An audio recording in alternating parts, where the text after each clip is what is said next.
If you go to the gate and you knock loud enough and long enough, somebody's going to answer. I made this person by diving into the insecurities that life gave me. Because now they're yours. They're yours to own. If you're not smart, call yourself dumb.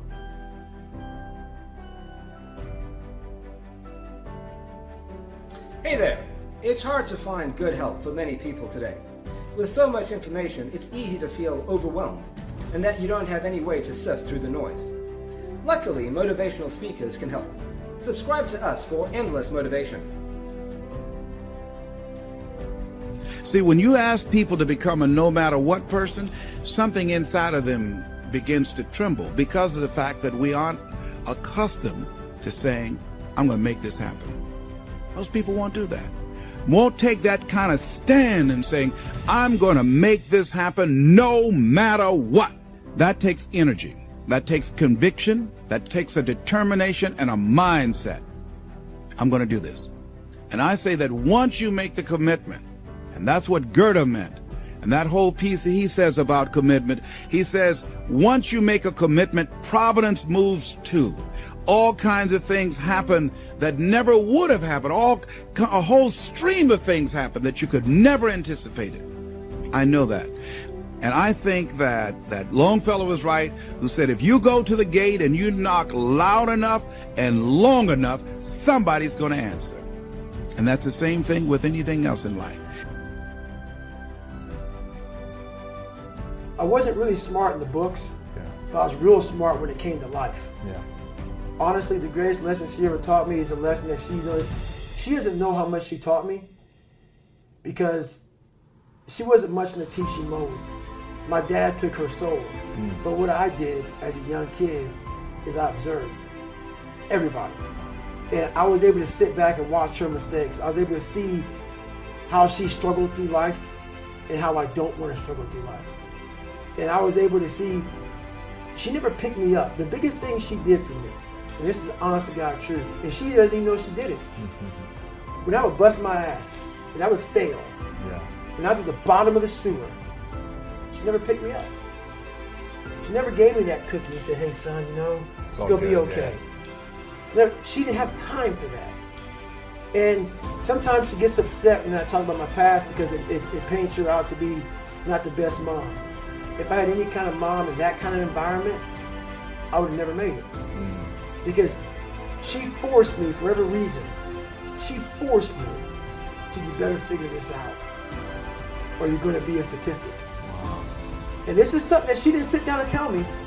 I realized this. This is the world that is in front of me. And what most people do is they see this world and they look at it as an excuse to get out of it. I started looking at it as this is the ultimate training ground for the rest of my life. I have all these valuable lessons because if you look out in the world right now today, it's not a nice place, but I'm very prepared for it. Yeah, you are. I'm prepared for it. I'm prepared for all the failure coming my way. I'm prepared for everything my way. And that's the biggest lesson that she taught me by not teaching me, by never saying it's going to be okay. Yeah. Matter of fact, she told me the exact opposite. Life sucks.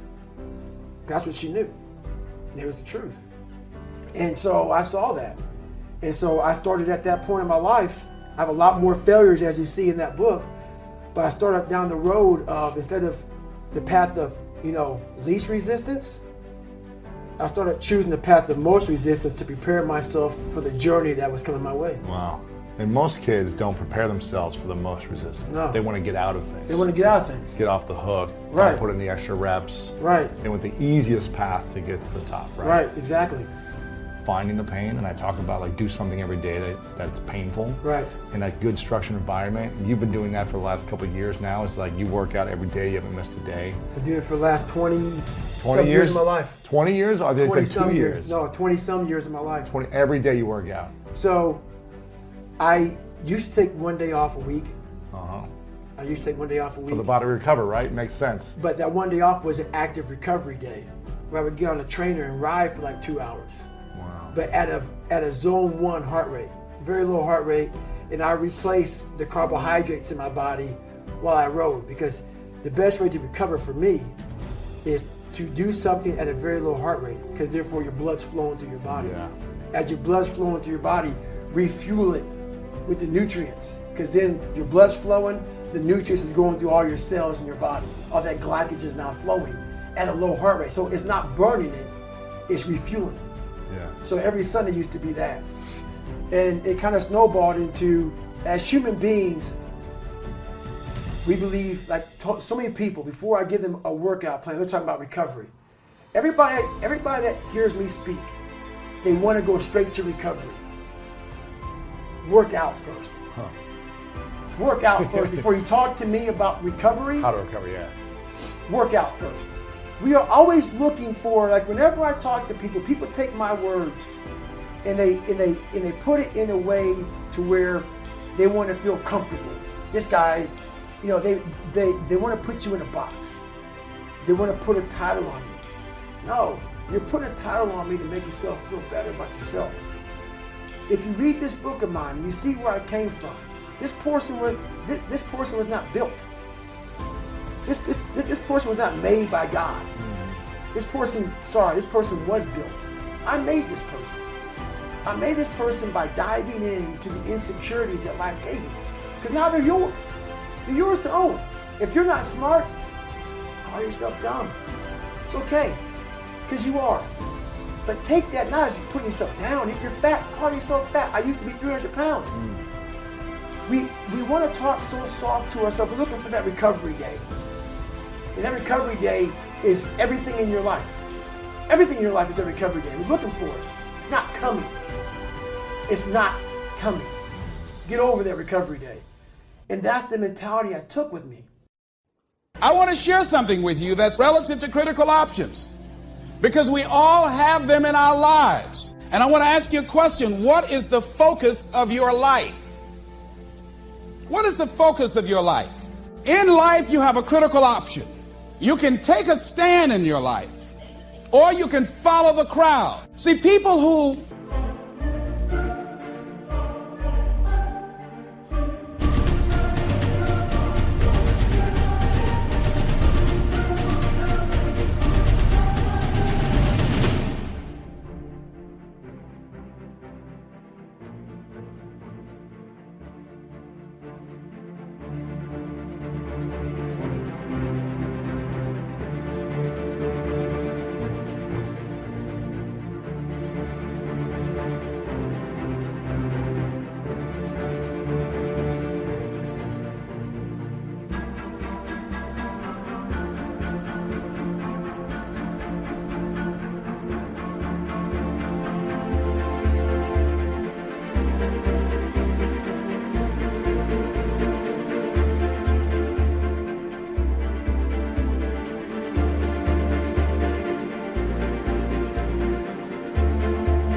follow the crowd, their lives are not focused. They're not immersed in anything.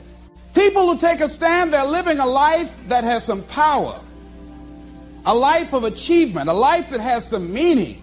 People that are taking a stand in life, they are consciously involved in a process to design a life of substance. People who are following the crowd, these are people that they're just doing what everybody else is doing. So that's a crowded road over there. They're following the followers. I want to talk to you about taking a stand with your life. And what are some of the things we can do that will enable us to give our lives up in a way that has some purpose and meaning, that can be real for us, that can give us a sense of fulfillment, of joy and happiness and peace of mind. See, most people are bored with life. Most people feel that life isn't worth the hassle, that life is just wearing me out.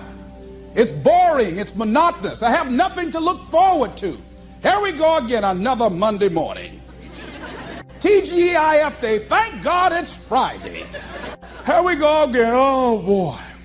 You see what the man meant by many people die at age 25 and don't get buried until they're 65? Doing the same thing the same way every day, looking at these faces, just walking around. I mean, you got to be aware of these faces. They affect you, you know.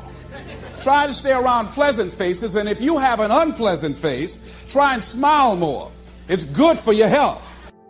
So looking for a way in which we can begin to give our lives some special power. Number one, commit yourself to giving your best at all times. Now that's not easy. See, most people, and particularly those who are working in corporations, they're finding now they've got to change their behavior. We're now involved in a world economy. We will never do business the way in which we've done.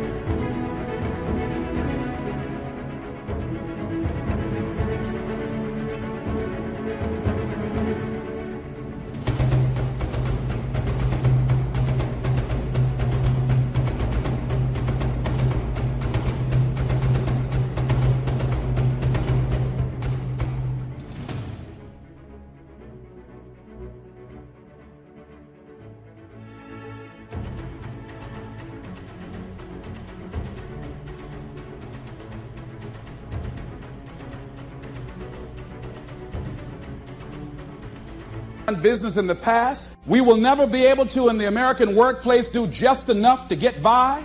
Now the standards have been raised. Quality and productivity has been increased because of the competition. And so now average performance will not be enough. This is a new day. Competition is fierce. So people who've been locked into a behavior pattern are working just hard enough to keep from getting fired. They're being laid off, are forced into early retirement. It's a new game now. So now more than ever, it's about increased productivity. Now more than ever, it's about superior quality service. Now more than ever, it's about creating a positive atmosphere in the workplace. And people that have that competitive edge, people that are hungry to make it. So you got to be hungry now. You can't just casually walk around.